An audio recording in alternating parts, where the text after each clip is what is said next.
Hi and welcome to Debunk File. My name is Sep and today we're going on our 6th 4chan dive. Once again, there isn't too much of note to say here before we get things started, so we're just going to get right into it. So strap up and let's go on a dive.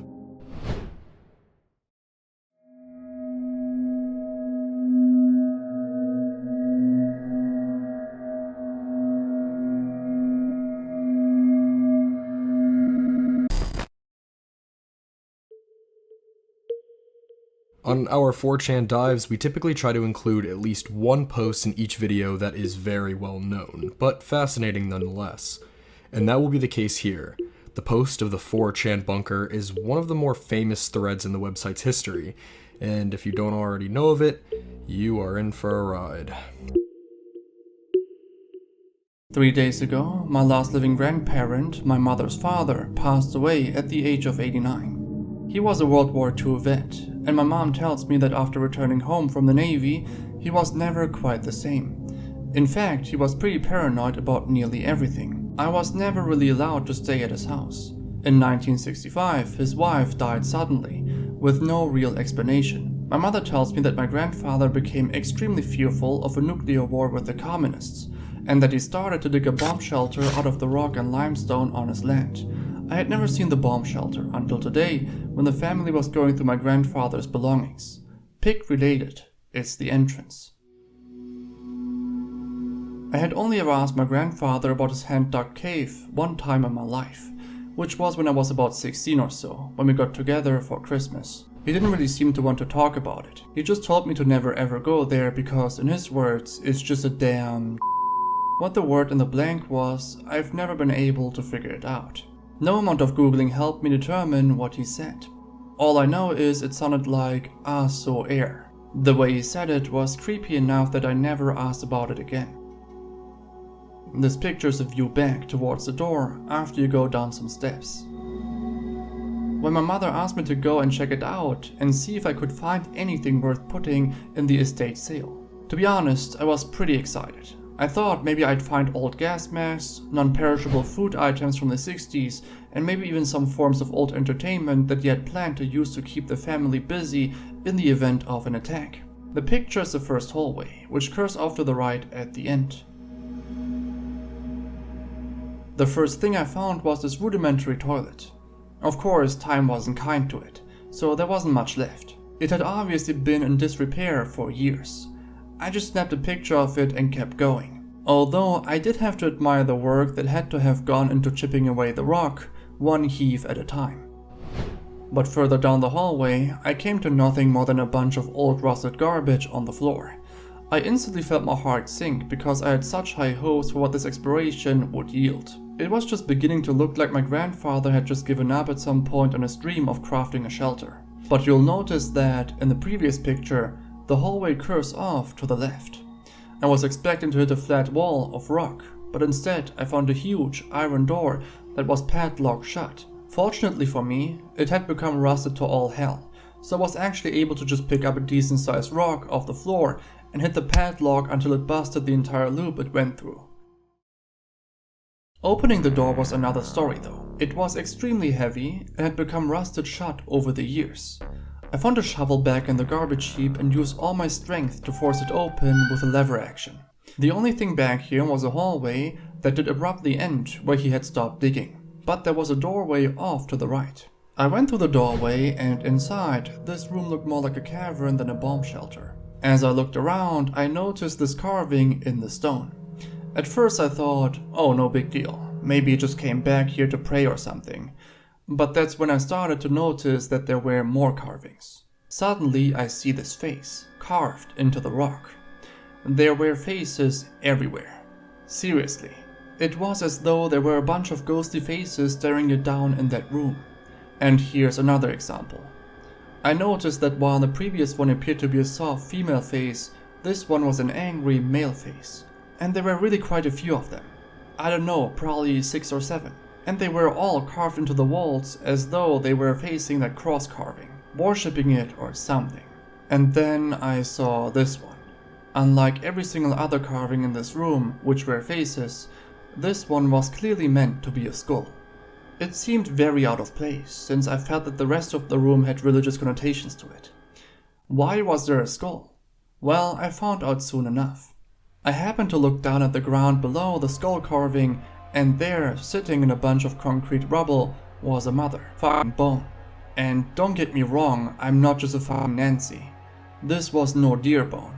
This was clearly a human bone. My heart was pounding out of my chest. As I started to look more closely, I saw more bones coming out of the concrete, as though human remains had been dumped in a batch of quick dry cement or something.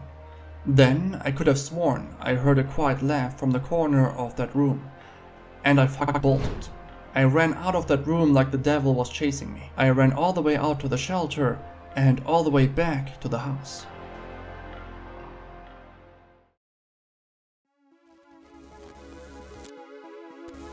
And that about does it. As stated, this is a very infamous one, but it still remains one of the most fascinating on the platform. And like any 4chan post, we of course need to go over the validity of what we have just read. In reality, there are multiple ways to look at this. If you believe it is real, there would still be remaining questions, such as the many people that wonder if the bone that was found really belonged to a human or not. Some believers of this thread think that they may have been the bones of some animal, rather than a human. Of course, that doesn't answer nearly every question that would arise if you think this post is real, but it would answer the creepiest question. If you think it isn't real, you'd likely point to this just being some kind of set or place of that sort, and for it just simply being a little too ridiculous to think this all happened. For me, the main reason I don't think that this post is real would have to be with the way that it is written. It definitely has that author feel to it that makes me believe it is fabricated. We've actually caught flack for using this reason as to why some posts may be fake in the past, and that's because we're usually unable to give direct examples as to what we mean by that. Usually it's something that is hard to explain, but thankfully I do have a direct example as to what I'm talking about here. It all comes down to his comment about the word that he cannot remember, but almost does. It seems way too fitting that he can't remember the word, but leaves it just close enough to where we can figure it out. In this case, a word that is close to his pronunciation is ossuary, which refers to a site that is made to serve as a final resting place for human skeletal remains. I don't know about you, but that entire thing just seems way too fitting, and is exactly the type of thing I'm referring to when I make that point. That fact alone is enough for me to not believe that what happened here is legitimate. Even though I don't believe in the post, it doesn't take away from how creepy it is. And so I hope you enjoyed this read if you weren't already familiar with it. If you were, then I hope you enjoyed that throwback. For now though, we're just going to continue to dive.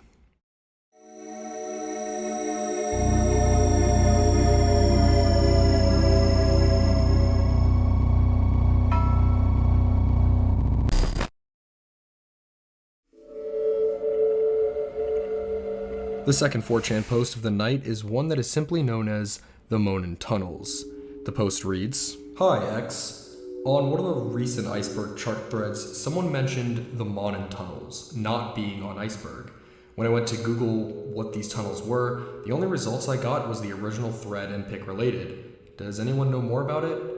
Now, without seeing the image, this seems like a pretty run-of-the-mill post. However, the image in question is absolutely terrifying. As you can see, the image above almost appears to be of two men after a kill. And then repliers to this thread noticed that very quickly. With that being shown, now you can suddenly see why the OP wants to know this photo's backstory so badly. Is this truly what it appears to be, or is there something else going on here?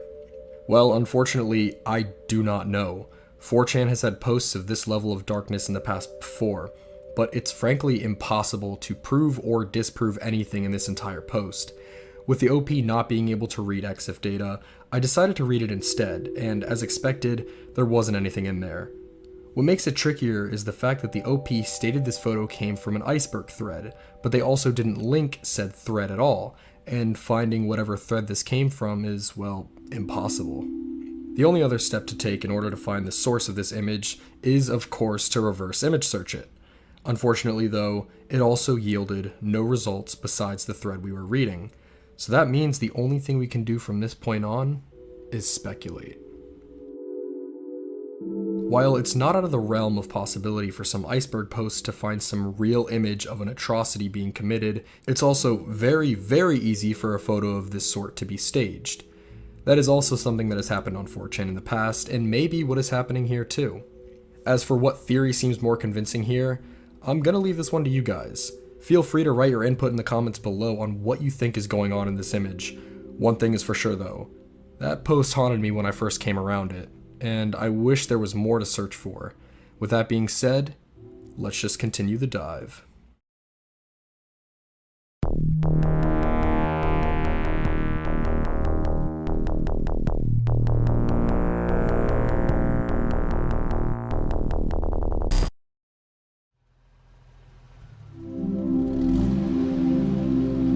Like our first post of the night, this next post is also a lengthy story. However, unlike that one, this one is basically unknown. I accidentally stumbled on it during a deep search in X's archives, and the story which I found is a true journey, to say the least. Hello X. I'm not well versed in the spoopy, so let me just tell you a story. A few weeks ago, I was at the library and I found a book called Imperial Dogmatic Spherical Holes. It disappeared since then, which means who knows what the fuck. What struck me about the book was the obviously amateurish binding, as if it didn't belong there, and there was no library sticker on the spine. Looked like something from a Vanity Press website. Sure enough, I take it home without checking it out, no sweat, because it looks X-ish. Mostly the book makes no sense other than the introduction, which is about how you're supposed to be high on cough syrup, or the rest of the book doesn't make sense. After the introduction, it's just a bunch of mostly English gibberish plus pictographs and seemingly random squiggles. I forgot about it for a few days until later when I'm bored and want to get high. So I think, what the hell, and drink about enough syrup for a third plateau trip. I've done DXM before, but I'm no experienced junkie. And crazily enough, the book starts making sense. And even crazier, it claims to be directions to some lost age of wit. Man, I don't know.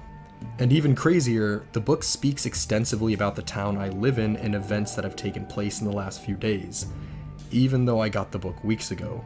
But of course, I'm high, so it's just part of the ride to me. Anyway, the book tells me to go to a cave near my house and not read any further until I do, because I need something there for the following pages to make sense. I try to read further anyway, but the pages are just blank, although a dark gray color. I decide to go to the cave because #YOLO.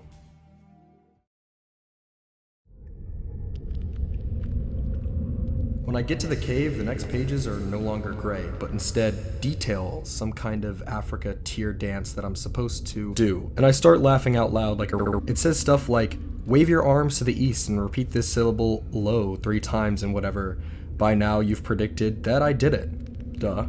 The syrup feels like it's getting stronger and suddenly I go fully out of it and now I'm standing in front of a waterfall with a cave behind it.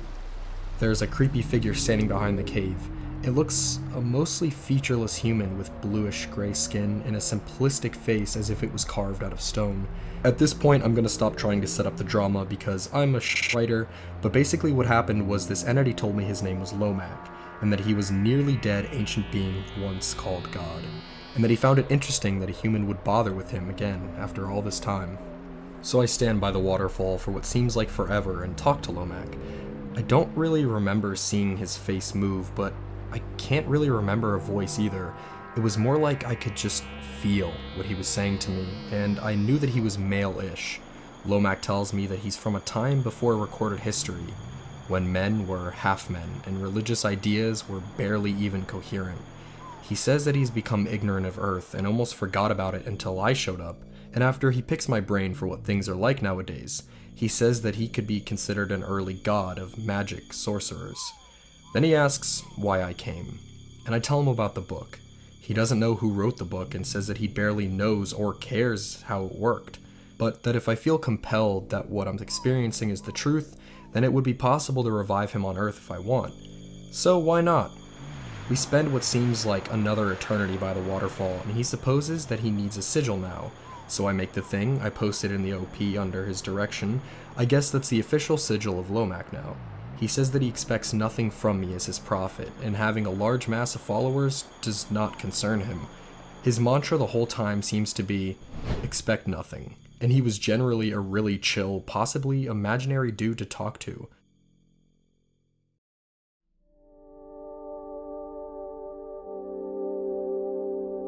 Trying to wrap this up because I hate reading long posts on image boards, and I hate typing them even more when nobody's going to read them.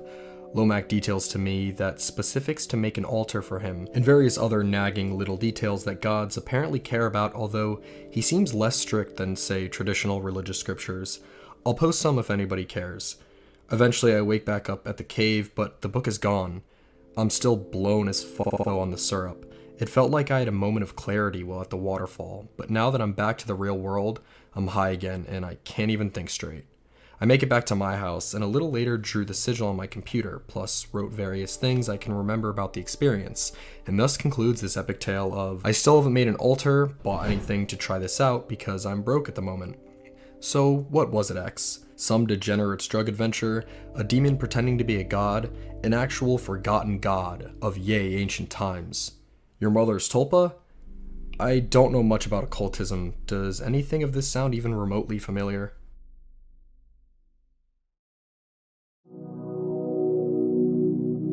While that is the extent of this crazy story, the OP also provided instructions on how to revive Lomac, and 4chaners naturally tried it out, with some even claiming that it worked. Now that doesn't really prove anything to me, as anybody can just say it worked, and many people on the site would just say that to go along with it. But one thing that is very interesting to note is that unlike every other one of these posts, the OP did not abandon it. He truly stuck around until the end, answering any question that would come his way, and some of his answers actually helps this post's case, in a way. While I don't believe our OP saw a god and went on a true mystical adventure for a second, the fact that he was high for the entirety of all of these stories makes me wonder whether it was just some crazy trip. And what's even more telling is the fact that the OP also believes that that may still be possible, even with seeing Lomac a few times now. While that may definitely be what is going on here, the fact that there are no results when you search up this book, and the fact that there were also never any pictures posted of the book, it majorly hurts the likelihood of this story too. It may have been some crazy trip and the OP doesn't come off the way most of the people who make more clearly fake stories do, but the coincidences are still too much to ignore, and I don't buy this one either. With that being said, you can feel free to theorize with this one too, as it was an extremely fascinating read. But for now, we're going to get into the final post of our dive.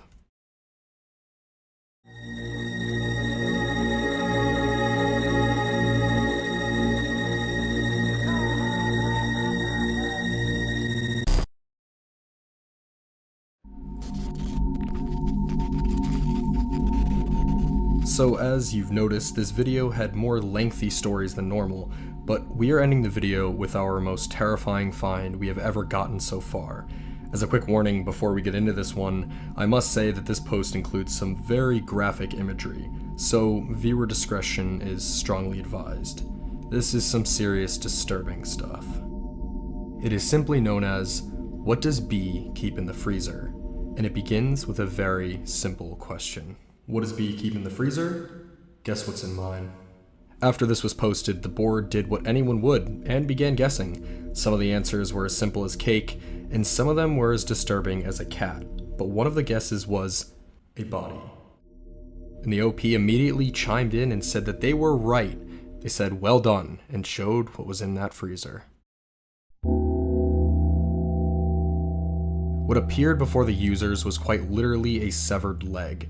People asked whose leg this possibly could have been, and others asked to see more, and more was what they got, including one with a hand that even had the random board scribbled on it, confirming that the leg was right in front of him. These weren't just images taken from somewhere. This post gets under my skin more than any other we have covered this far. I'm no expert on this subject, but this severed leg looks real to my eye. If this were to be done as a sort of prop, then it's an extremely convincing one. But if this is indeed a real leg, how did the OP get it? The most morbid possibility here is, of course, that this is some murderer. And while that is the first thing you may think of and could be possible, it just can't be proven. I truly hope that this is not what's going on here. We do always cite 4chan as the place with the most unhinged people on the internet, and while that does scare me here, I still can't say without a shadow of a doubt that this is what we are dealing with here. Maybe there is somehow a different explanation. Another likely theory as to how this person would have gotten this leg would be if they were a mortician. Obviously that would give you access to bodies, although I can't imagine that you come across completely severed legs too often, but what do I know? Whatever the case, I'd like to think that this theory is more likely than our first one, and again, there is a solid chance that we are looking at a prop here, but it just looks so real to me. I can't definitively say what's going on either. Truthfully, this post really got under my skin, and I truly can't make heads or tails as to what's really going on here. The only thing that's certain is that I will not be sleeping tonight. And that about does it for this edition of 4chan Deep Dives. As you saw, this video featured more long stories than we typically do, and we're curious to see how you all felt about that. So let us know how you felt about this selection this time around. Thank you guys so much for watching. Make sure to follow all of our social medias for updates and exclusive content, all linked in the description. We'd also love you guys to join our Patreon Debunk Plus. For only $1 a month, you get access to videos early, exclusive content, and podcasts. I promise we're bringing the podcast back. They are coming back, and they will be here to stay. Of course, make sure to like this video, share this with your friends, and subscribe. As always, my name is Seth from Debunk File. Thank you guys so much for watching. Bye.